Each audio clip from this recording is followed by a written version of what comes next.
2024 TET প্রস্তুতি ক্লাসে সকলকে স্বাগত। এই ভিডিওটিতে আমি আলোচনা করব টেট সিলেবাসের অন্তর্গত ইভিএসের 30টি গুরুত্বপূর্ণ প্রশ্ন নিয়ে এবং তারই সাথে সেই সব প্রশ্নের সাথে বিভিন্ন রিলেটেড প্রশ্নগুলি। এটি আমাদের প্র্যাকটিস সেট নাম্বার 4। তোমরা যারা এর আগে প্র্যাকটিস সেট 1, 2, 3 দেখোনি, তোমরা সেগুলি দেখে নেবে, খুবই উপকৃত হবে সেগুলি থেকে। আর যারা নতুন এই চ্যানেলে এসেছো তারা চ্যানেলটিকে অবশ্যই সাবস্ক্রাইব করে রাখবে এরকম ভিডিও পাওয়ার জন্য। চলো তাহলে ভিডিওটি শুরু করি। প্রথমেই 1 নাম্বার প্রশ্নে দেখো, দুটি প্রধান বাস্তুতন্ত্রের মধ্যবর্তী পরিবর্তনশীল অঞ্চলকে বলা হয়। 4টে অপশন রয়েছে। দেখো, অপশন এতে রয়েছে ecocline, option B ecotope, option C ecotone, option D ecesis. এই প্রশ্নের সঠিক উত্তরটি হবে অপশন সি ইকোটন। এরই পাশাপাশি আমরা জানব, দেখো, ইকোটন শব্দের অর্থ হচ্ছে পরিবর্তনশীল অঞ্চল। আর এক্সাম্পল হিসাবে আমরা নিতে পারি যেমন পার্কল্যান্ড, সাভানা। এবার 2 নম্বর প্রশ্নটিতে দেখো, ক্যালোরিস বেসিন নামক বড় গর্তটি কোন গ্রহে দেখা যায়? 4টে অপশানে দেখো, অপশান এতে রয়েছে বুধ গ্রহ, অপশান বিতে রয়েছে শুক্র গ্রহ, অপশান সিতে দেখো বৃহস্পতি গ্রহ, অপশান ডিতে দেখো শনি গ্রহে। এই প্রশ্নের সঠিক উত্তরটি হবে অপশান এ বুধ গ্রহ। এরই পাশাপাশি আমরা জানব, দেখো, বুধ গ্রহটির নামকরণ কিভাবে হয়েছিল? রোমানদের বাণিজ্যের দেবতা মার্কারির নামানুসারে বুধ গ্রহের নামকরণ করা হয়েছিল। এবার 2 নম্বরে দেখো, সূর্য থেকে দূরত্ব কত? 5.8 কোটি কিলোমিটার সূর্য থেকে দূরত্বে রয়েছে বুধ গ্রহ, কিন্তু এটি সূর্যের সব থেকে কাছের গ্রহ। এবার 3 নম্বরে নোট করো আবর্তনের দিক। এই বুধ গ্রহ পশ্চিম থেকে পূর্ব দিকে আবর্তিত হয়। এবার 4 নম্বরে নোট করবে প্রাণের অস্তিত্ব নেই। এরই পাশাপাশি উপগ্রহ, বায়ুমণ্ডল, বলয় এর সংখ্যা একেবারেই নেই। 3 নম্বর প্রশ্নটিতে দেখো, সমুদ্রের গভীরতা নির্ণয়কারী যন্ত্র হলো নিচের কোনটি?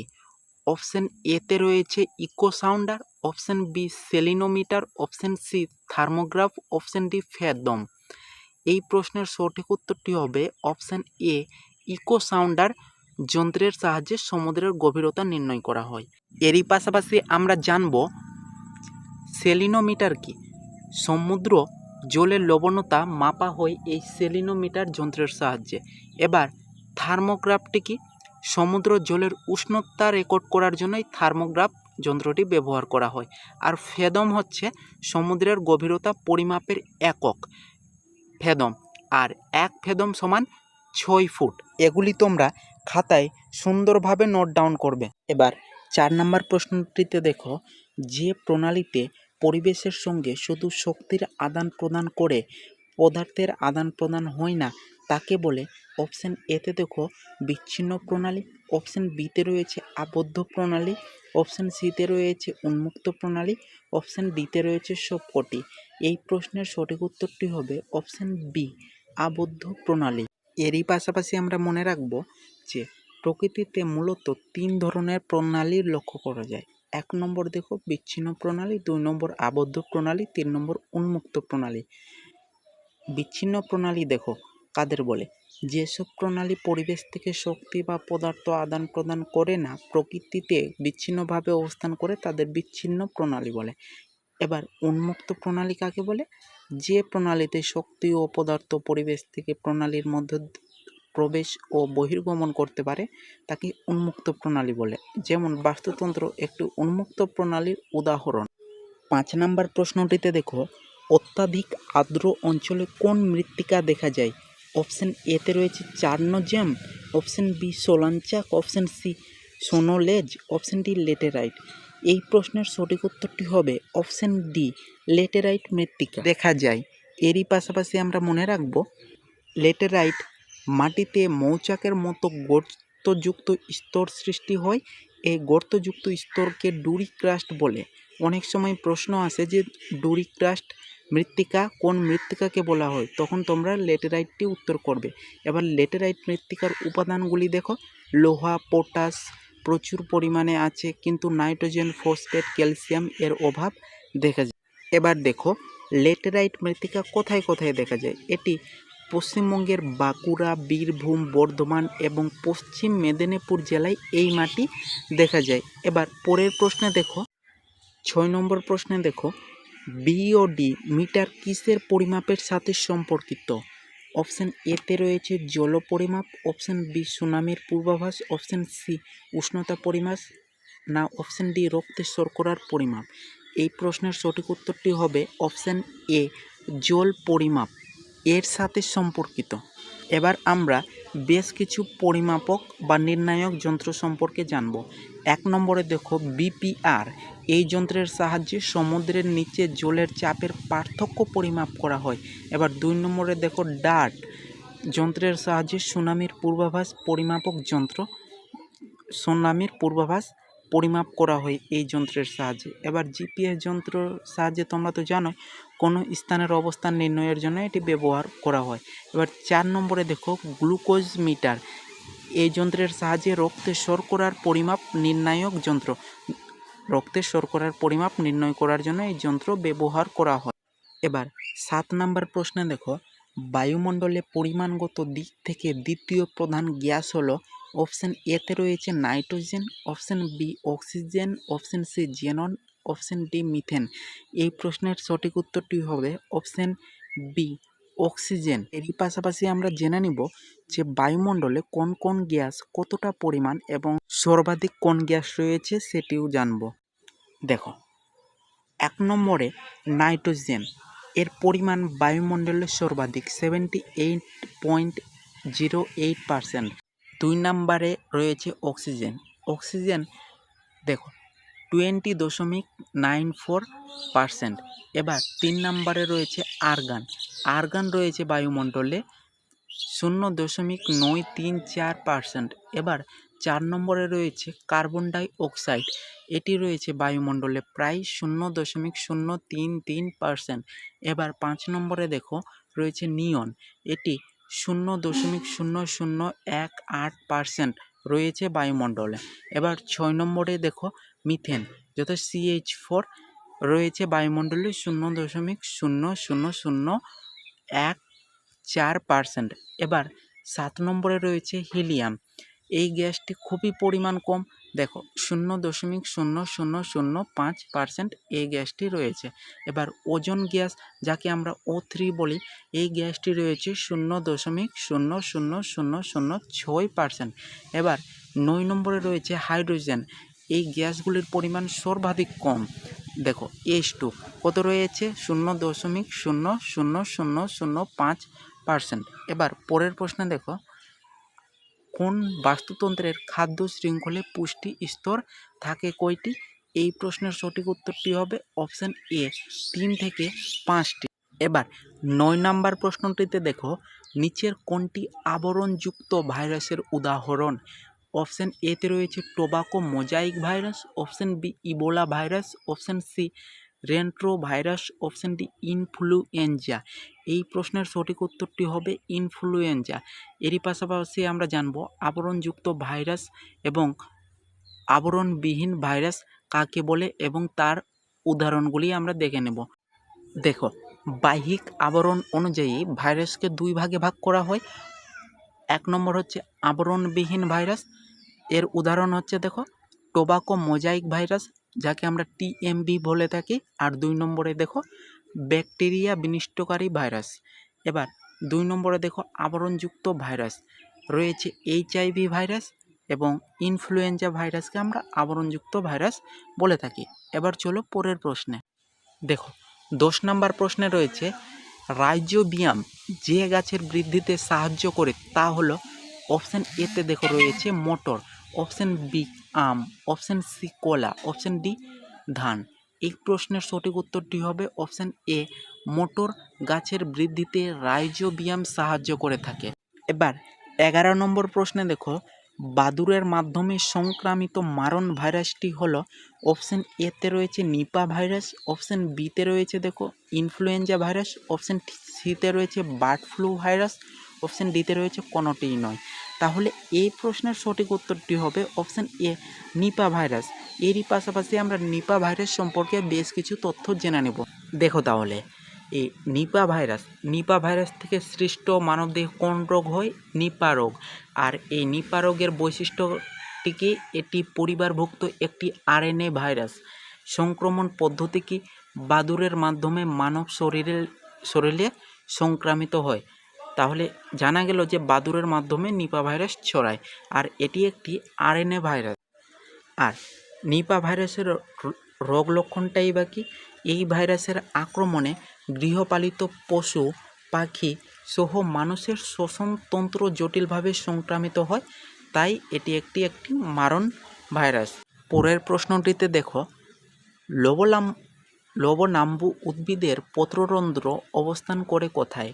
অপশান এতে রয়েছে পাতার উপরিভাগে, অপশান বিতে রয়েছে পাতার নিচের অংশে, অপশান সিতে রয়েছে উভয় পৃষ্ঠে, অপশান ডিতে রয়েছে পত্ররন্ধ্র থাকে না। এই প্রশ্নের সঠিক উত্তরটি হবে অপশান বি, পাতার নিচের অংশে লবণাম্বু উদ্ভিদের পত্ররন্ধ্র অবস্থান করে।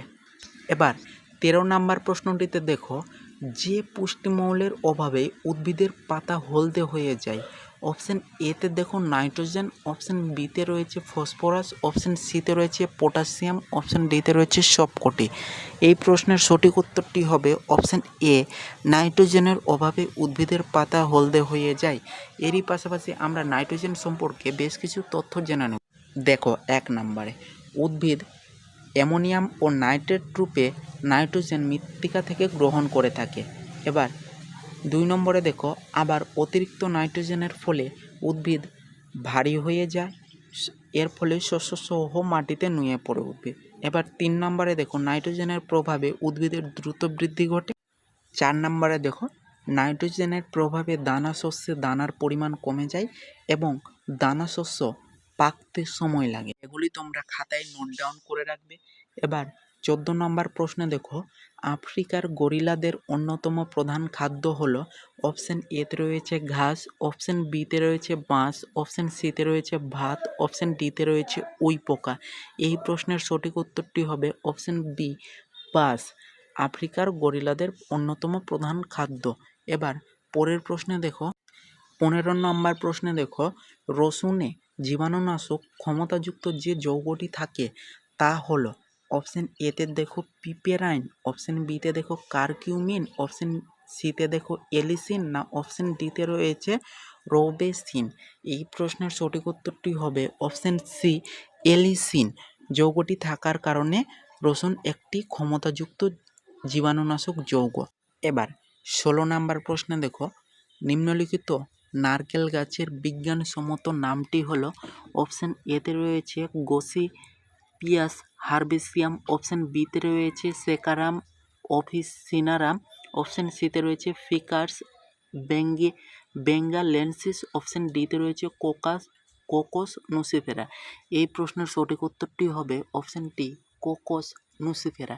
এরই পাশাপাশি আমরা বেশ কিছু গাছের বিজ্ঞানসম্মত নাম জেনে নেব। চলো তাহলে দেখো, ধান গাছের বিজ্ঞানসম্মত নাম ওরাইজা সেটাইভা। কার্পাস গাছের বিজ্ঞানসম্মত নাম গসিপিয়াস হার্বেসিয়াম।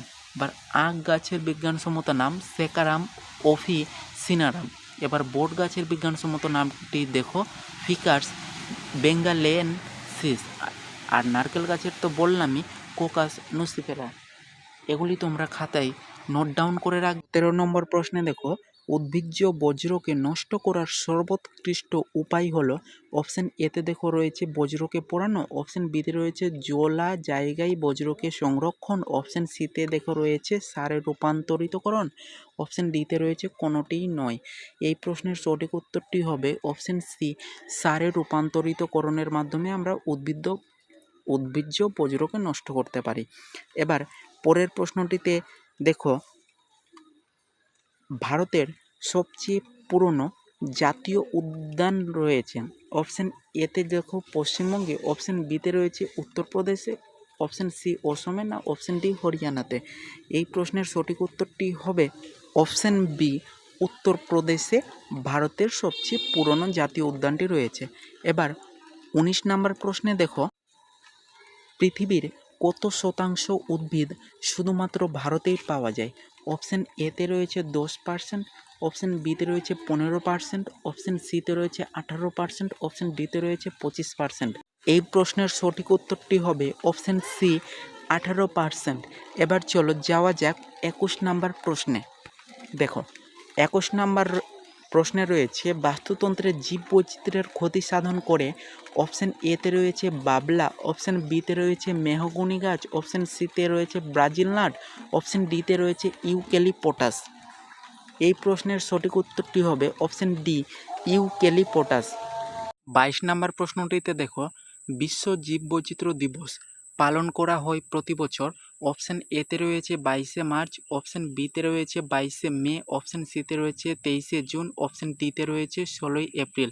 এই প্রশ্নের সঠিক উত্তরটি হবে অপশান বি 22শে মে বিশ্ব জীববৈচিত্র্য দিবস পালন করা হয়। 23 নাম্বার প্রশ্নটিতে দেখো রেড ডাটা বুক বা লাল তালিকার সঙ্গে সম্পর্কিত সংস্থাটি হলো। অপশান এতে রয়েছে ইউটিইএস, অপশান বিতে রয়েছে আইইউসিএন, অপশান সিতে রয়েছে আইবিডব্লিউসি, অপশান ডিতে রয়েছে ডাব্লিউডব্লিউএফ। এই প্রশ্নের সঠিক উত্তরটি হবে অপশান বি আইইউসিএন। 24 নাম্বার প্রশ্নটিতে দেখো পশ্চিমবঙ্গের সবথেকে বেশি বনভূমি আছে কোন জেলায়? অপশান এতে রয়েছে দক্ষিণ 24 পরগনা জেলায়, অপশান বিতে রয়েছে বীরভূম জেলায়, অপশান সিতে রয়েছে কলকাতা জেলায়, অপশান ডিতে রয়েছে মেদিনীপুর জেলায়।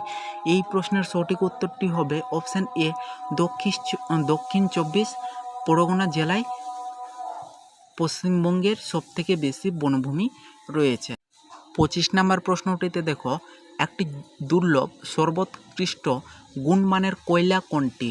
অপশান এতে রয়েছে দেখো পিট কয়লা, অপশান বিতে রয়েছে লিগনাইট কয়লা, অপশান সিতে রয়েছে বিটুমিনাস কয়লা, অপশান ডিতে রয়েছে অ্যান্থ্রাসাইট কয়লা।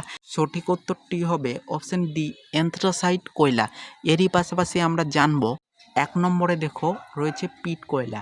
এটি নবীনতম ও নিকৃষ্ট মানের কয়লা, আর প্রচুর ধোঁয়া উৎপন্ন হয় এই কয়লা থেকে। তাপ কম উৎপন্ন হয়, কার্বনের পরিমাণ 35% এর কম, আর এই কয়লার রঙটি হয় বাদামি। এবার 2 নম্বরে রয়েছে লিগনাইট কয়লা। গাঢ় বাদামি রঙের এই কয়লা রোজবার্ড বা ব্রাউন কোল নামে এটি পরিচিত। এটিও নিম্নমানের কয়লা। কার্বনের পরিমাণ এতে 35% থেকে 50% রয়েছে। এবার 3 নম্বরে দেখো রয়েছে বিটুমিনাস কয়লা। এটি উচ্চমানের কয়লা, রং ধূসর কালো, 50% থেকে 80% কার্বন থাকে এতে, আর তাপ উৎপাদন ক্ষমতা খুব বেশি এই কয়লার। এবার 4 নম্বরে রয়েছে অ্যান্থ্রাসাইট কয়লা। এটি দুর্লভ সর্বোৎকৃষ্ট গুণমানের কয়লা। একে হার্ড কোল বলা হয়। তাপ উৎপাদন ক্ষমতা সব থেকে বেশি, খুবই কম ধোঁয়া উৎপন্ন হয় এই কয়লা থেকে।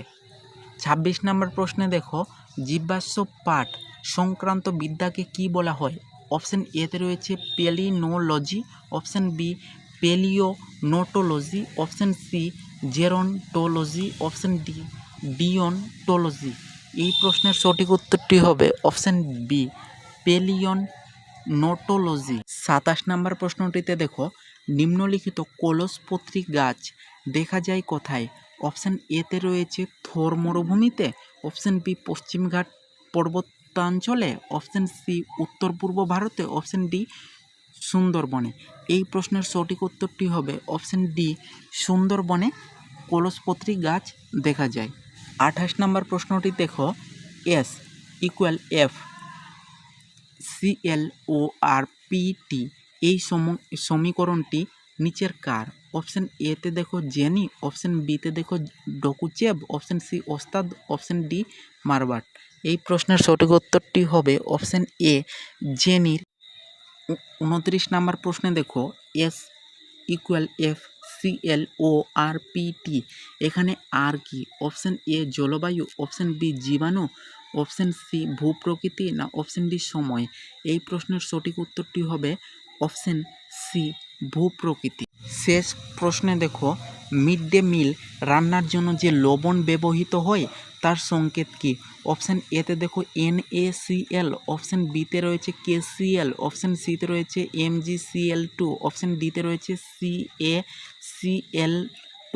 এই প্রশ্নের সঠিক উত্তরটি হবে অপশান এ NaCl। এই ছিল আজকের ভিডিওটি। এটি তোমাদের আগামী টেট পরীক্ষার জন্য খুবই উপযোগী। তোমরা এই প্রশ্নগুলি খাতায় নোট ডাউন করলে ভালোভাবে পড়াশোনা করবে। আর যদি তোমাদের এই ভিডিওটি ভালো লাগে তাহলে ভিডিওটিকে অবশ্যই একটি লাইক এবং চ্যানেলটিকে সাবস্ক্রাইব করে যাবে। প্রতিনিয়ত এই চ্যানেলে ইভিএসের প্র্যাকটিস সেটগুলি আপলোড করা হচ্ছে।